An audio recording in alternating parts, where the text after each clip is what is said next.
Greetings, my friends. My name is Thomas Goodwin. I was a minister of the gospel in the 17th century and member of that famous assembly at Westminster. We were tasked to set down Christian worship and doctrine according to the Word of God and the examples of the best Reformed churches. This we accomplished with the Spirit's help, for the glory of Jesus Christ. I speak to you today on this matter of the worship of God, the wonderful duty of Christian praise in singing the Psalms. Our assembly concluded in chapter 21, section 5 of the Confession that the singing of psalms with grace in the heart is a part of the ordinary religious worship of God. In our directory for public worship, we similarly concluded that it is the duty of Christians to praise God publicly by singing of psalms together in the congregation and also privately in the family. Psalm singing is commanded in the Old Testament, as well as in the general and universal commands under the New Testament. The Apostle Paul refers to David's psalms, hymns, and songs in Ephesians 5, verse 19, and Colossians 3, verse 16. The Apostle James says, "Is any man merry, let him sing psalms," James chapter 5 and verse 13. By singing psalms, we praise the Lord Jesus through his inspired word.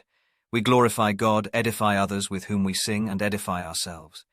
So, in singing, we admonish one another in psalms and hymns and spiritual songs, all which refer to David's psalms, by refreshing ourselves in Christian worship, making melody in our hearts to the Lord.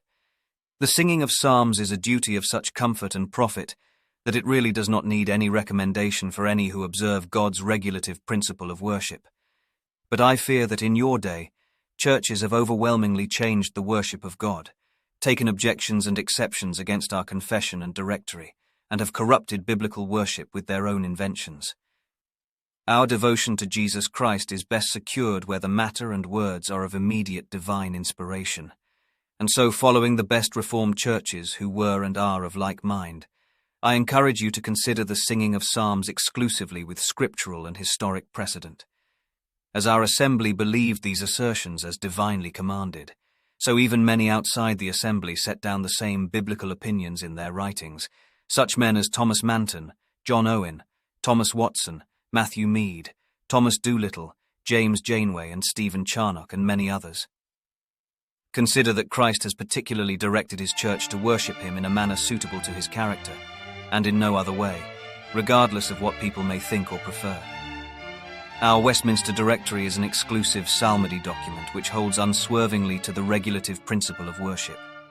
This kind of worship in song was a cornerstone of the early church, the Church of the Reformation, and the Church of the 17th century. This was our view, and I hope it becomes yours. Here in this section of A Puritan's Mind, you'll find a wealth of biblical material on this subject. I would also direct you to visit puritanpublications.com, where they have updated and republished most of our works on this topic in more modern English for ease of study.